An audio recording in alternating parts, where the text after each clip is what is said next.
Hi, everyone. I can see the participants are starting to come into the room. We're so excited to see you.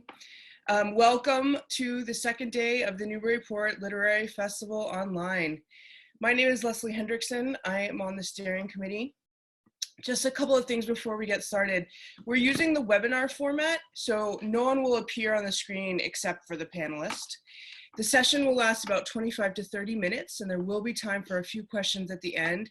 Please use the Q&A tab at the bottom for your questions. In the chat, you can find a link to our website and more information about our authors and other events for this day, and links to our bookstore partners, the Bookshop of Beverly Farms and Jabberwocky. They have books from all of our authors, and we encourage you to support them or your own local independent bookshop. And now I'm going to turn it over to author Kate Clifford Larson, excuse me, author of The Assassin's Accomplice. Kate, thank you so much for being here. Thank you, Leslie. It's great to be here, and welcome everybody. Here in Massachusetts, it's a beautiful, beautiful day. And so I'm excited to be here and talk about my work with you. So this is the book that I know it's kind of bright and shiny here, The Assassin's Accomplice. Mary Surratt and the plot to assassinate Abraham Lincoln. And there's so much to say about this woman, but I want to tell you a little bit about myself, and then I will briefly talk about Mary and her motives for being involved in the plot to kill Lincoln, and then we'll take questions at the end. So this book is my second book. My first one was an adult biography of Harriet Tubman, the famous Underground Railroad agent, formerly enslaved woman, Civil War spy, suffragist, etc., who hopefully will be on our $20 bill sometime in the future. And this was my second book, and my Harriet Tubman book was the product of my dissertation at the University of New Hampshire. I have my PhD in American history, specializing in African American and women's history. So my specialty is biographies. I prefer to do biographies, and there are so many women and women of color whose stories haven't been told or told fully.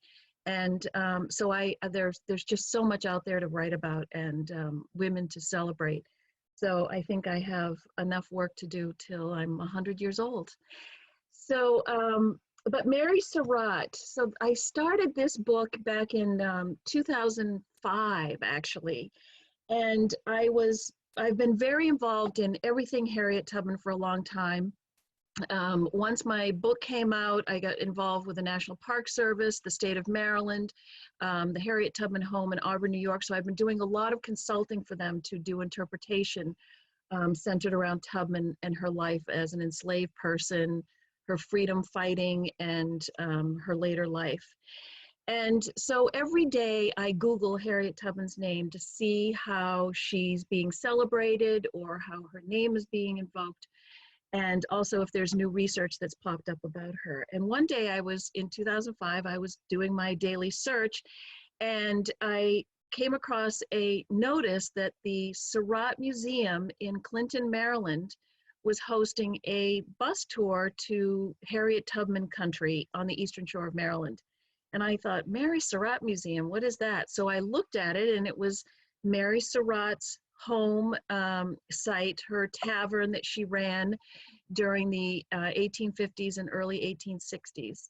And I read about her on the website, and it said that, you know, she was involved with John Wilkes Booth in this plot to assassinate Lincoln, and she was hanged for her role in the plot. And the website at the time left it a little ambiguous about whether she was guilty or not. And I thought, so I read a little bit more online, and I got a couple of books, and it occurred to me, oh my God, she was innocent, and she was wrongfully hanged by these terrible men that were part of the jury and all of that. So I thought naively that I would research her life, and I would resurrect her from the dustbin and restore her reputation and prove that she was innocent. And so I got a book contract. I wrote up a proposal. I got a book contract. And about just a few short months into really deep research, I realized that Mary was very guilty. And that was very upsetting to me because I just wanted to write about a good woman who had been wronged. I was just so naive. But I had this book contract, and there were some interesting aspects of Mary's life that I really felt that I could sink my teeth into and really explore. First of all, she was very smart, very, very smart woman. But at the time, you know, women were not allowed to do much with their great intelligence. They really couldn't have jobs. I mean, there were some women who ran shops and things like that, but she was very, very smart. Her mother was very smart. But women at the time were basically property of the men in their lives, and they had to do what the men in their lives wanted them to do. So Mary married a man who was a drunk. He inherited a lot of money, but he didn't really earn it himself, and he drank away and gambled away a lot of their money. But she kept their lives together because she was really smart. And she raised their 3 children there in what is now Clinton, Maryland. It was called Surrattsville back in the 1800s. And she was a devout Catholic, very, very religious, and she relied on her faith and her intelligence to make her way and provide for her children and herself, and to keep the tavern running at the crossroads in Surrattsville, Maryland. And when her husband died in 1862, the Civil War had started, and Maryland was struggling with people who were sympathetic to the Confederacy and those who were not. She managed to maintain control of her property and her assets, which was unusual because a lot of women lost a lot when their husbands died. The creditors would come and they would take things, everything would be auctioned off. Well, she was very smart, and she managed to maintain control of her assets and manage her debt. So I have to give her a lot of credit for being a very, very smart person who tried to take care of her family.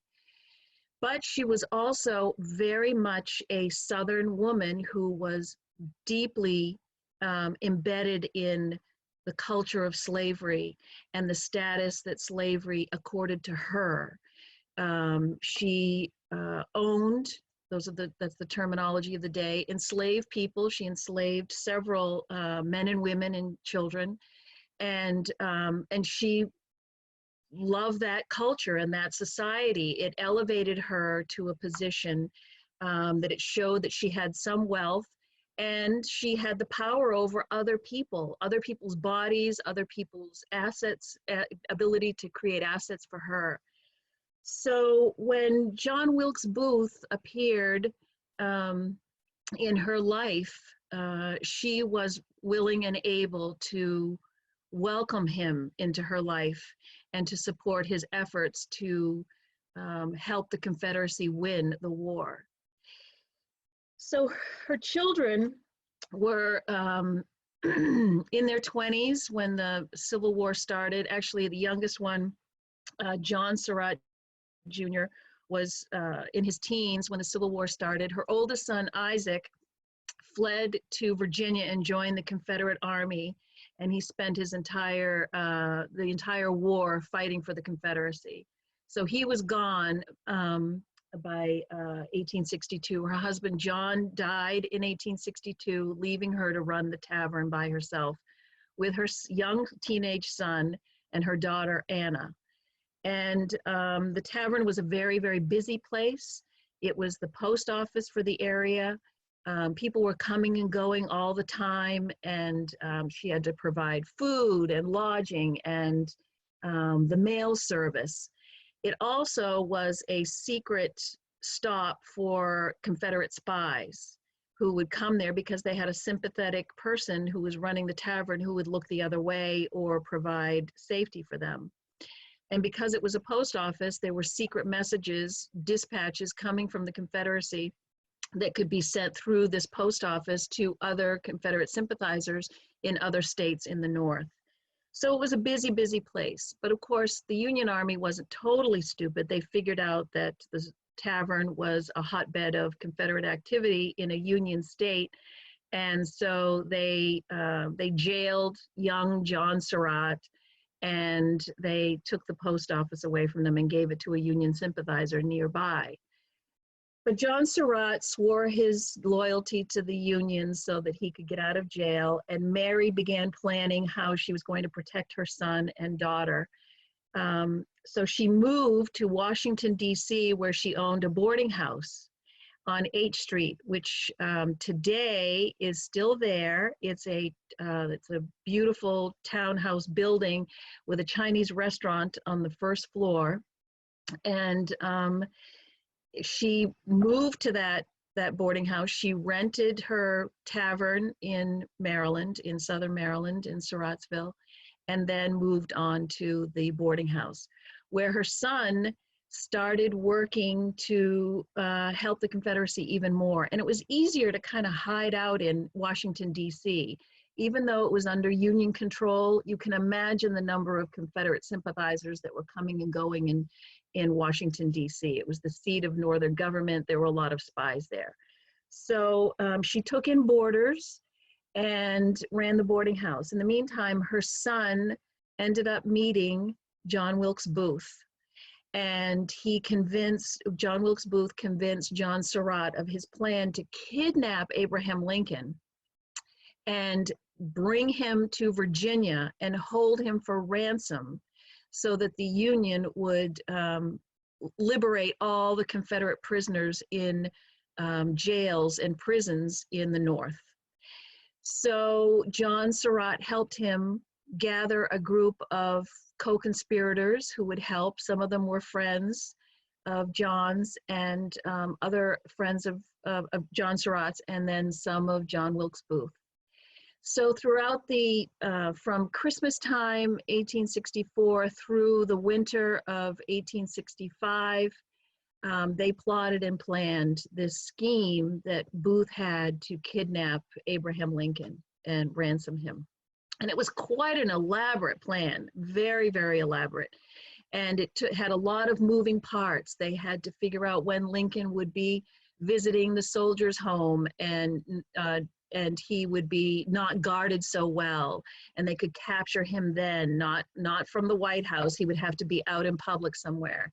And then they'd need a carriage, and they would need guns, and they would need a boat to get him into across the Potomac River to Virginia, where they could hold him and ransom him for the release of the prisoners. So there were a lot of people in Southern Maryland that became involved in the plot too. Dr. Samuel Mudd played a role, and various other people became involved. There was a man, Richard Smoot, who leased his boat to get across the river. So there were lots of moving parts. But John Surratt, was willing to help, and Mary was too. And these co-conspirators spent time at the boarding house, meeting, conspiring, spending the night. John Wilkes Booth spent quite a bit of time at the boarding house, and the boarders reported that John Wilkes Booth spent private time in Mary's room alone with her. And that's not to kind of say that they were having an affair. It's just there were secrets being told there that no one else could hear. So that proved to be problematic later on. Eventually, they tried the kidnapping scheme, and it didn't work because what they thought was going to happen, that Abraham Lincoln would go to the soldiers' home to visit, he didn't go. So Booth was furious. And then as things got closer and closer, the Confederacy was clearly falling apart and the United States was winning. Booth decided that he wanted to assassinate Abraham Lincoln. He was so enraged. He just was he hated Lincoln. He hated the North. He wanted slavery to continue. He wanted the South to be powerful. So he changed his plot to an assassination plot. And this is where Mary became very involved. And she helped make sure that there were goods and supplies available for this plan for the escape of Booth once he assassinated Abraham Lincoln. And her tavern was going to be one of those places that Booth would stop and get refreshments, get guns, get aid, and then he would move on further into Southern Maryland. So when the day came and John Wilkes Booth assassinated Lincoln, Mary Surratt went into high gear to make sure that he would be protected. And many of you know he assassinated Lincoln. The conspirators tried to kill the vice president, William Henry Seward as well, and other people, but that did not work. It was just Lincoln that was killed. But Booth raced to Southern Maryland, to Surrattsville. He had broken his leg and he was in deep pain, but the man that Mary Surratt had leased her tavern to helped Booth, gave him liquor, gave him guns that were hidden in the house for him, and Booth made his way on to Samuel Mudd's house to have his leg repaired and so on. Eventually, Booth was captured and killed in the barn in Virginia. Mary was discovered, excuse me, Mary was discovered to have been part of the plot, and she was arrested with all the other conspirators except for her son, John Surratt. He was in elsewhere when the police were looking for him. When the assassination occurred, he was not in Washington, D.C., so he fled to Canada and then on to Europe to hide out and avoid capture. So, but Mary was arrested along with 7 others, and she was brought to trial, the only woman, and the trial was a military trial like they have in Guantanamo Bay right now. They have the military trials to try the so-called terrorists that are housed there. Well, it was the same type of trial. It was officers from the United States Army who were the judge and jury, and it was a terrible, terrible trial. Excuse me. Mary was poorly represented. She had 2 young, inexperienced lawyers who really messed up her defense. She originally hired Senator Reverdy Johnson of Maryland, and he appeared at the beginning of the trial and said, "I know this woman is innocent," I'm paraphrasing here, "but if she was guilty, I would not represent her." So after he said that, he didn't come back to the courtroom. So that didn't look good. And then these 2 young men just really slaughtered her defense. And so she was found guilty. All 8 of them were, but 4 were sentenced to hang, including Mary. And the public really hated Mary because of the way the press covered her during the trial. They, called her, just evil, and that she was, she was only like 5'4", and she was a little overweight, not much, but they called her an Amazon, and that she had beady little eyes and thin lips, so that was the sign of being a criminal.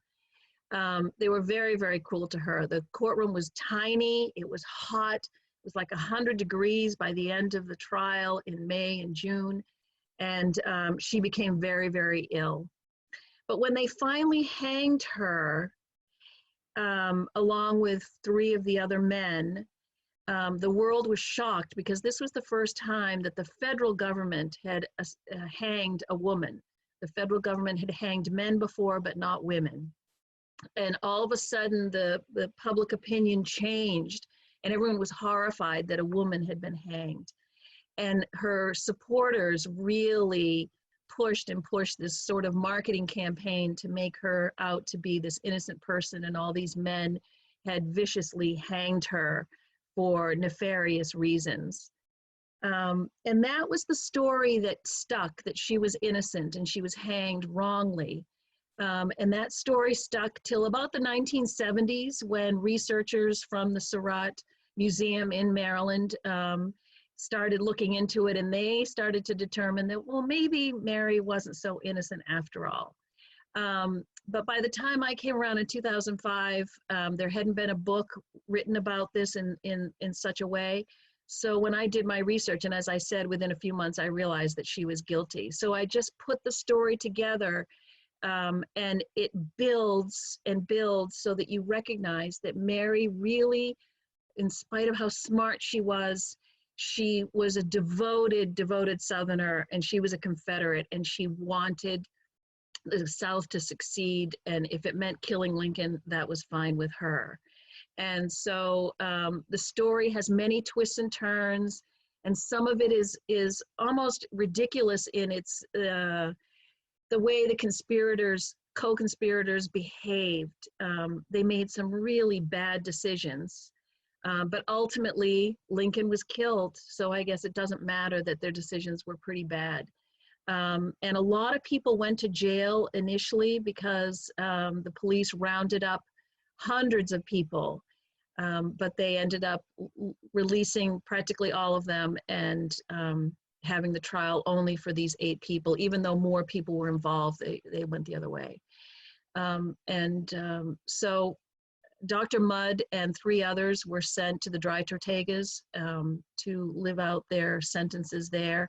And as you know, eventually Mudd was released because of his efforts to save dying inmates who were dying of yellow fever.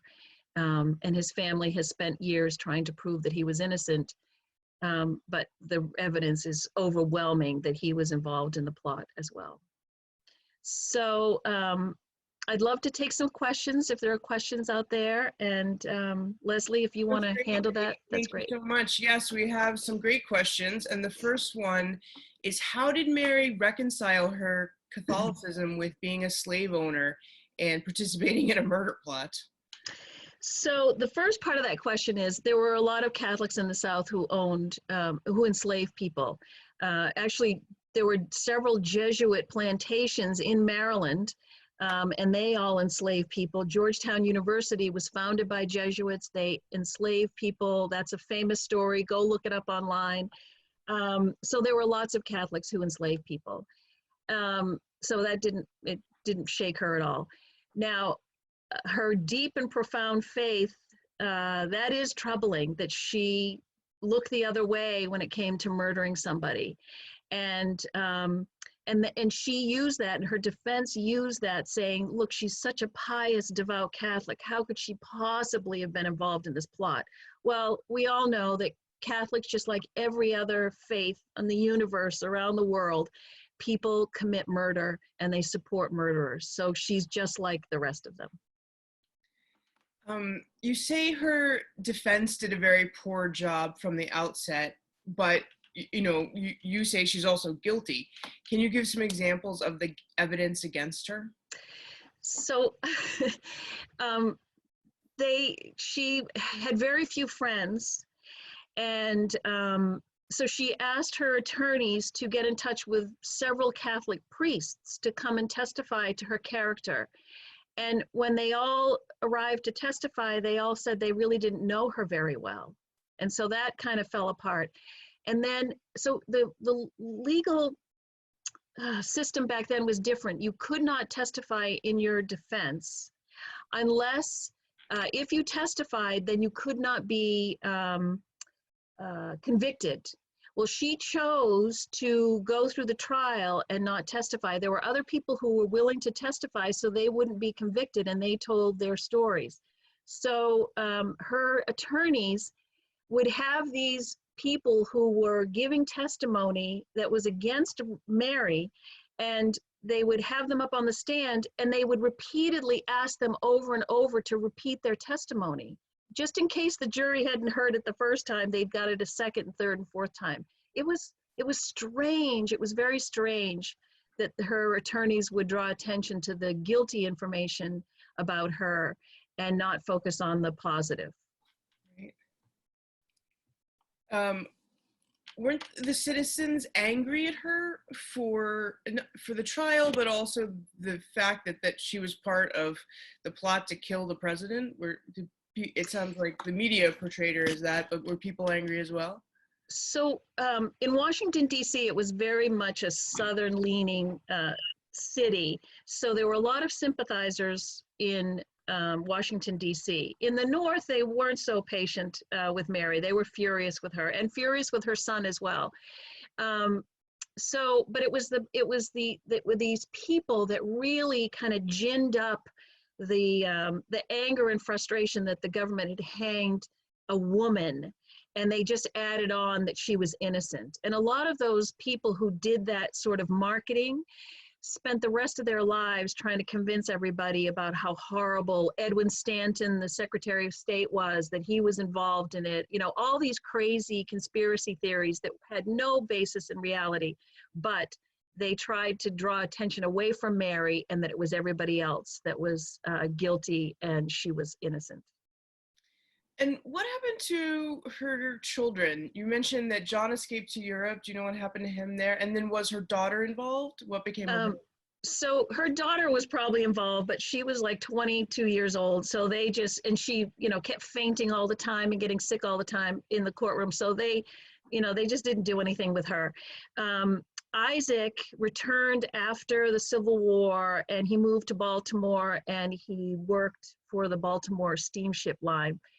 John Surratt went over to Europe and the federal government chased after him, and he went through England, France, Italy. He did some crazy things for 2 years, and they finally captured him in Alexandria, Egypt. And they brought him back, they put him up for trial, and he was found not guilty. And then he was such a jerk. Once he was found not guilty, he went out on a lecture tour making fun of the federal government for finding him not guilty and talking about his plots and his plans to thwart Lincoln and how he helped Booth. It was sick. He was a sick guy. And he let his mother die, and that was terrible. He should have come back and helped her. Right. We have a couple questions about Surrattsville. Was that named for Mary's husband's family? And then did they change the name of this the city after the assassination? So actually, John Surratt Sr., Mary's husband, owned this couple hundred acres at that crossroads in Maryland. And in the early 1850s, he decided to build a tavern there because he knew that it would be a great, busy business. So he built a tavern, and then the federal government said, well, this is a great place to have a post office. So you have to have a name for the post office, so they called it Surrattsville. And it stayed that way throughout the 19th century. I don't know exactly when it changed to Clinton, but it was much later. Right. We're almost out of time, so I'm sorry we're not going to get to all the questions, but I'm going to cut the line and ask the final question, which is, what are you up to now? I think you have a new book coming out next year. I do. I'm working on a biography of civil rights activist Fannie Lou Hamer, who was a Mississippi sharecropper who really rocked the world in the 1960s. And I think more people need to know about her. She came out of nowhere and led a movement that really helped change the world. And we have people like her in our communities today. And to celebrate her, I hope that we can celebrate them as well. So that'll be coming out from Oxford University Press next year. Amazing. Well, hopefully you can come to the Newburyport Literary Festival in real life. Yeah, that would be fun. Thank you so much for being here, and thank you to all our participants. We have a whole day of author talks scheduled, so check out our website, and we'll be here all day. Thank you again. Thank you. Bye. Bye.